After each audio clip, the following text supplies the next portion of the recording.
Hi friends, welcome back to our channel. మీ అందరూ ఎలా ఉన్నారు? బాగున్నారు అనుకుంటున్నాను. సో చాలా రోజులైంది మీ అందరి ముందుకి వచ్చి ఇలా మాట్లాడి. సో ఈరోజు ఒక ఇంపార్టెంట్ అప్డేట్ మీ అందరితోని షేర్ చేసుకోవాలనిపించింది. అందుకే ఈ వీడియో చేస్తున్నాను. ఆల్రెడీ మీరు చూసే ఉండుంటారు. ఇప్పుడు వరల్డ్ వైడ్ మొత్తం వెస్ట్రన్ కంట్రీస్‌లో అయితే ఎస్పెషల్‌గా లైక్ యూఎస్, యూకే, కెనడా వీళ్ళందరూ ఆల్రెడీ యాంటీ ఇమ్మిగ్రేషన్ దోవలో ఉన్నారు. సో ఎవ్రీ డే ఒక్కొక్క కంట్రీ నుంచి ఒక్కొక్క యాంటీ ఇమ్మిగ్రేషన్ న్యూస్ అనేది వింటూ ఉన్నాము. సో యూఎస్ వరకు చూసుకుంటే ట్రంప్ రోజుకో రూల్ అనేది రిలీజ్ చేస్తూ ఉన్నాడు. ఇప్పుడు రీసెంట్‌గా చూస్తే యూఎస్‌లో హెచ్-1బీ వీసా చూసారనుకోండి. సో వాళ్ళు కూడా కొత్త హెచ్-1బీ వీసా ఫైన్స్ అనేది ఇంట్రడ్యూస్ చేశారు. సో ఇవన్నీ ఎందుకంటే లీగల్ ఇమ్మిగ్రేషన్‌ని తగ్గించడానికి. సో సిమిలర్‌లీ యూకేలో కూడా లాస్ట్ ఫ్యూ మంత్స్ నుంచి ఇమ్మిగ్రేషన్ తగ్గించాలని చెప్పి చాలా పాలసీస్ అని కానీ, చాలా ప్రపోజల్స్ కానీ ఇక్కడున్న గవర్నమెంట్స్ తెస్తూ ఉన్నాయి. సో అందులో మెయిన్‌గా ఇప్పుడు రీసెంట్ నాకు షాకింగ్‌గా అనిపించింది ఏంటంటే, ఈరోజు రిలీజ్ అయింది ఒక ఈ ఐఎల్ఆర్ అనేది మొత్తానికి అబాలిష్ చేసేయాలని చెప్పి. సో అసలు ఇంతకీ ఐఎల్ఆర్ అంటే ఏంటి? సో దీని గురించి తెలియని వాళ్ళకి ఉంటారు కదా! సో వాళ్ళ కోసం ఒక బ్రీఫ్ ఇంట్రో లాగా చెప్తాను. సో ఐఎల్ఆర్ అంటే ఏంటంటే indefinite leave to remain. So యూఎస్‌లో ఎలా అయితే కొన్నాళ్ళు హెచ్-1బీతో ఉన్నాక గ్రీన్ కార్డ్ ఎలా అయితే వస్తుందో, సో గ్రీన్ కార్డ్ అంటే లైక్ పర్మనెంట్ రెసిడెన్సీ సో యూఎస్‌లో. సో అలాగే యూకేలో కూడా ఐఎల్ఆర్ అనేది ఒక పర్మనెంట్ రెసిడెన్సీ. సో ఇది వస్తే గనక మీకు వచ్చే బెనిఫిట్ ఏంటి అని అంటే, మీరు ఓపెన్‌గా ఎక్కడైనా వర్క్ చేసుకోవచ్చు, లేదంటే బిజినెస్ పెట్టుకోవచ్చు. అండ్ ఇక్కడ ఈ కంట్రీలో ఉన్న వెల్ఫేర్ లైక్ పబ్లిక్ సర్వీసెస్ ఏవైతే ఉంటాయో అవన్నిటిని మీరు యూజ్ చేసుకోవచ్చు. బెనిఫిట్ సిస్టమ్స్ అంటారు.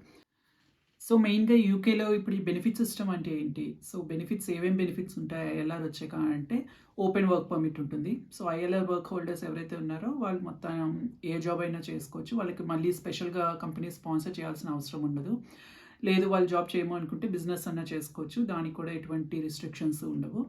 అండ్ అలాగే ఎన్‌హెచ్‌ఎస్‌ని ఫ్రీగా యాక్సెస్ చేసుకోవచ్చు. అంటే వీళ్ళు ఇప్పటివరకు వీసాల్లో ఉన్నప్పుడు ఎన్‌హెచ్‌ఎస్‌ని యాక్సెస్ చేయాలంటే ఎవ్రీ ఇయర్ వాళ్ళకి ఎన్‌హెచ్‌ఎస్ సర్చార్జ్ అనేది కడుతూ ఉన్నారు. సో వన్స్ ఐఎల్ఆర్ వచ్చేసిన తర్వాత ఎటువంటి సర్చార్జ్ కట్టకుండానే ఫ్రీగా ఎన్‌హెచ్‌ఎస్ లైక్ ఇక్కడ హాస్పిటల్స్ అంటారు. సో ఎన్‌హెచ్‌ఎస్ హాస్పిటల్స్‌ని ఫ్రీగా ఆ సర్వీసెస్ అన్నిటిని యాక్సెస్ చేసుకోవచ్చు. సో ఇవి మేజర్‌గా ఉండే బెనిఫిట్స్ అనమాట. సో ఎప్పుడైతే ఐఎల్ఆర్ 1 ఇయర్ గనుక ఉంటే ఇప్పుడున్న రూల్స్ ప్రకారం మీరు ఐఎల్ఆర్ వచ్చాక ఆ ఐఎల్ఆర్‌తో 1 ఇయర్ గనుక గడిపితే దాని తర్వాత బ్రిటిష్ సిటిజన్‌షిప్‌కి అప్లై చేసుకోవచ్చు. సో ఈ రూల్స్ అనేవి ఇట్లా ఉన్నాయి. ఇవన్నీ బెనిఫిట్స్ అనమాట. సో ఎప్పుడైనా వీసాతో వచ్చిన తర్వాత వీసా నుంచి డైరెక్ట్‌గా సిటిజన్‌గా అవ్వే ఛాన్స్ ఉండదు. ఫస్ట్ ఈ ఐఎల్ఆర్ క్రాస్ చేసి ఐఎల్ఆర్‌తో 1 ఇయర్ ఆర్ 12 మంత్స్ ఉన్నప్పుడే వాళ్ళు ఎలిజిబుల్ అవుతారు బ్రిటిష్ సిటిజన్‌షిప్‌కి అప్లై చేసుకోవడానికి. ఈ ఇమ్మిగ్రేషన్ తగ్గించడానికి ఈ ఇమ్మిగ్రేషన్ పాలిసీస్‌లో చాలా రిఫార్మ్స్ తీసుకురావాలి అని చెప్పి, ఆ రిఫార్మ్స్ అన్నిటిని ఒక పేపర్‌లో పెట్టి ఒక వైట్ పేపర్ అని అంటారు. సో ఆ వైట్ పేపర్‌ని రీసెంట్‌గా ప్రపోజ్ చేశారు. సో అది గవర్నమెంట్‌లో డిస్కషన్స్‌లో ఉంది. ఇంకా ఏది ఇంప్లిమెంటేషన్‌లోకి రాలేదు. సో ఆ వైట్ పేపర్‌లో చాలా చేంజెస్ ప్రపోజ్ చేశారు.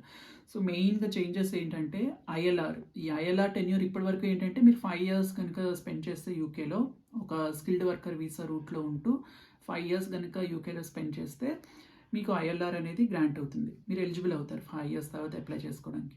సో ఇప్పుడు ఏమంటున్నారంటే ఈ 5 ఇయర్స్‌ని 10 ఇయర్స్ కింద చేంజ్ చేయాలి అని అంటున్నారు. దాని తర్వాత ఇంకా చాలా రూల్స్ ప్రపోజ్ చేశారు. కేర్ వర్కర్ వీసా అనేది ఒకటి ఉంది. సో కేర్ వర్కర్ వీసాస్‌ని మొత్తానికి అబాలిష్ చేసేసారు.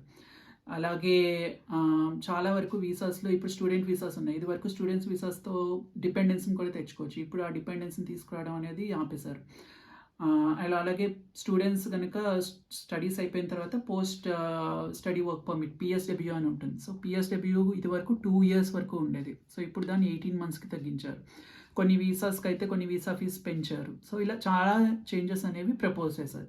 సో ఈ చేంజెస్ అన్నీ కరెక్ట్‌గానే ఉన్నాయి కానీ ఒక్క చేంజ్ మాత్రం క్లియర్‌గా లేదు. అదేంటంటే ఈ ఐఎల్ఆర్ అనేది ఎలిజిబిలిటీ 5 ఇయర్స్ నుంచి 10 ఇయర్స్‌కి చేస్తామని అన్నారు. కానీ అది ఎవరికి? సో ఇక నుంచి వచ్చే స్కిల్డ్ వర్కర్ వీసా హోల్డర్స్‌కా?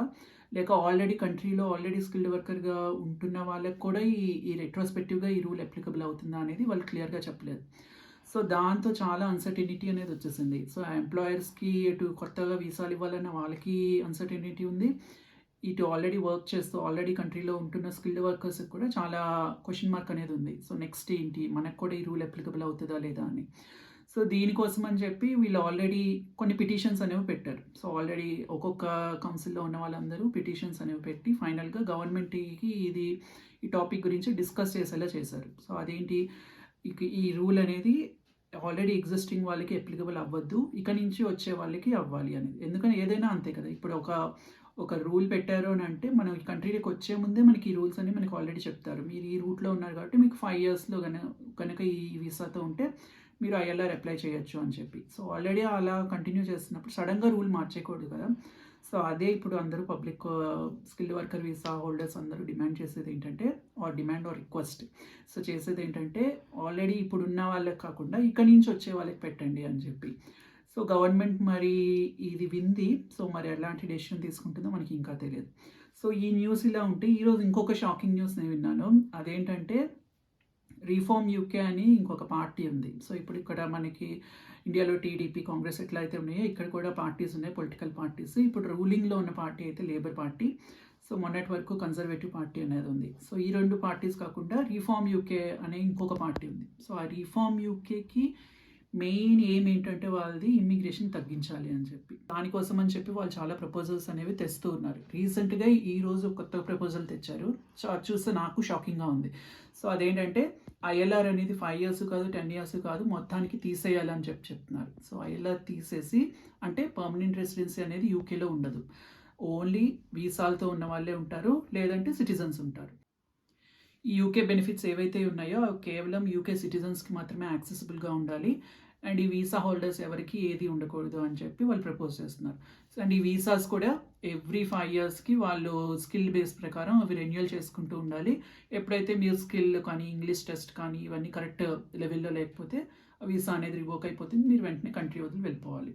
సో, ఇది ఒక ఫస్ట్ రూల్ కింద పెట్టారు. సో, సెకండ్ ఇంకొక షాకింగ్ ఏంటంటే మొత్తం ఈ ఐఎల్ఆర్ అనేది తీసేస్తామన్నారు. అది ఓకే. ఆల్రెడీ ఉన్న వాళ్ళకి కూడా రివోక్ చేసేస్తామన్నారు. సో, ఆల్రెడీ యూకేలో ఐఎల్ఆర్ మీద ఉంటున్న వాళ్ళు చాలామంది ఉంటారు. ఎప్పుడో వాళ్ళు ఎన్నో ఏళ్ళు స్పెండ్ చేసి దాని తర్వాత ఐఎల్ఆర్ ఫీజు కట్టి ఐఎల్ఆర్ తెచ్చుకున్న వాళ్ళు ఉన్నారు. సో, వాళ్ళు ఇంకా సిటిజన్స్ కింద టర్న్ అవ్వలేదు. బట్ స్టిల్ ఐఎల్ఆర్‌తో ఉండిపోయిన వాళ్ళు కూడా చాలామంది ఉంటారు. సో, వాళ్ళందరివి కూడా ఇప్పుడు రివోక్ చేసేసి వాళ్ళందరికి కూడా మళ్ళీ ఇంకొక వీసా వీసా అనేది పెట్టి ఆ వీసా క్రైటీరియా పెట్టి ఆ క్రైటీరియా వాళ్ళు గనుక మ్యాచ్ అవ్వకపోతే వాళ్ళకి ఐఎల్ఆర్ రివోక్ చేస్తారు కాబట్టి వాళ్ళు వీసా క్రైటీరియా కనుక మ్యాచ్ అవ్వకపోతే వాళ్ళు మళ్ళీ కంట్రీ వదిలి వెళ్ళిపోవాల్సి వస్తుంది. సో, ఇలాంటి టఫ్ ఇమ్మిగ్రేషన్ రూల్స్ అనేవి వీళ్ళు ప్రపోజ్ చేశారు. బట్ ఇవి ఎంతవరకు గవర్నమెంట్ తీసి ఒక రూల్ కింద కానీ, లా కింద కానీ ప్రపోజ్ చేసింది మనకి ఇంకా అప్పుడే తెలీదు. బట్ నాకు తెలిసి ఇవి అంత ఈజీ కాదు. బికాజ్ ఇప్పుడే ఈ 5 ఇయర్స్‌ని 10 ఇయర్స్ చేయడమే అనేదే ఒక పెద్ద డిస్కషన్ అనేది జరుగుతుంది. బికాజ్ వాళ్ళు చేయొచ్చు. కొత్త వాళ్ళకైతే ఎప్పుడైనా చేయొచ్చు. బట్ ఆల్రెడీ ఉన్న వాళ్ళకి రెట్రోస్పెక్టివ్‌గా చేయాలా అనేదే మెయిన్ ఇష్యూ. సో, ఇది రెట్రోస్పెక్టివ్‌గా అవ్వకూడదు.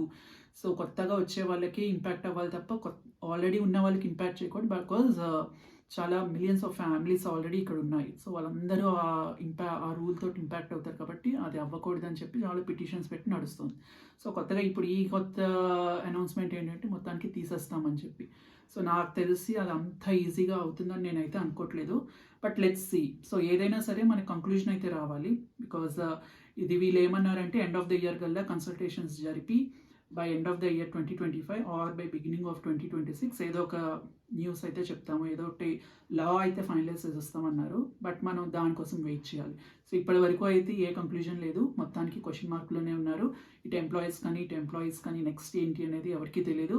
సో, దీనివల్ల ఏమవుతుందంటే స్పాన్సర్‌షిప్స్ తగ్గిపోయాయి. కొత్తగా ఇప్పుడు ఎంప్లాయీస్ ఎవరు జాబ్స్ పోస్ట్ చేసినా బయట నుంచి ఎవరో ఒకరిని స్కిల్డ్ వర్కర్ ఇచ్చి తీసుకోవాలని చెప్పి ఎవరు చూడట్లేదు. ఉన్న వాళ్ళకి కూడా పెద్దగా ఆపర్చునిటీస్ వితిన్ ద కంట్రీ అయితే ఏమీ లేవు.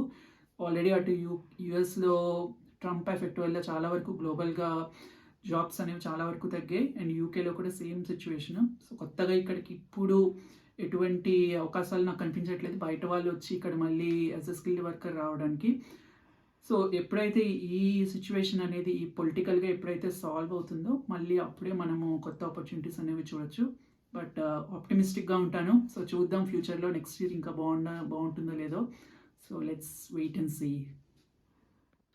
సో, అదండి యూకేలో ఇమ్మిగ్రేషన్ టాపిక్. సో, నాకు తెలిసిన ఇన్ఫర్మేషన్ నాకున్న వ్యూస్‌ని నేను ఈరోజు ఈ వీడియోలో చెప్పాను. సో, మీ వ్యూస్ ఏంటి యూకే ఇమ్మిగ్రేషన్ మీద? సో, మీరు ఎలా ఫీల్ అవుతున్నారు? మీరు కనుక ఆల్రెడీ యూకేలో స్కిల్డ్ వర్కర్ వీసాలో ఉండుంటే సో, మీ వ్యూస్ ఏంటి అనేది కామెంట్స్‌లో రాసి నాకు చెప్పండి. సో, చూద్దాం. So, at the moment it's all అన్సర్టనిటీయే నడుస్తుంది. ఇక్కడే కాదు అన్ని కంట్రీస్‌లోని అలాగే ఉంది. అన్ని కంట్రీస్‌లోని మోస్ట్ ఆఫ్ ద వెస్ట్రన్ కంట్రీస్లో అయితే ఇదే యాంటీ ఇమిగ్రేషన్ టైమే నడుస్తుంది. సో లెట్స్ సీ ఇది ఎన్నాళ్ళు జరుగుతుందో, but it's all like geo political issues. So ఇది అంతా మన మీద అంత ఎఫెక్ట్ చూపకూడదు అని చెప్పి నేను అనుకుంటున్నాను. Let's see for the future, better future. So ఈ వీడియో కనుక మీకు నచ్చినట్టయితే so please like, share and subscribe. ఒకవేళ మీరు ఇంకా సబ్స్క్రైబ్ చేసుకోకపోతే వెంటనే ఈ ఛానల్ సబ్స్క్రైబ్ చేసుకోండి. ఇంకా మంచి మంచి అప్డేట్స్తో మీ ముందుకు మళ్ళీ వస్తాం. Thank you.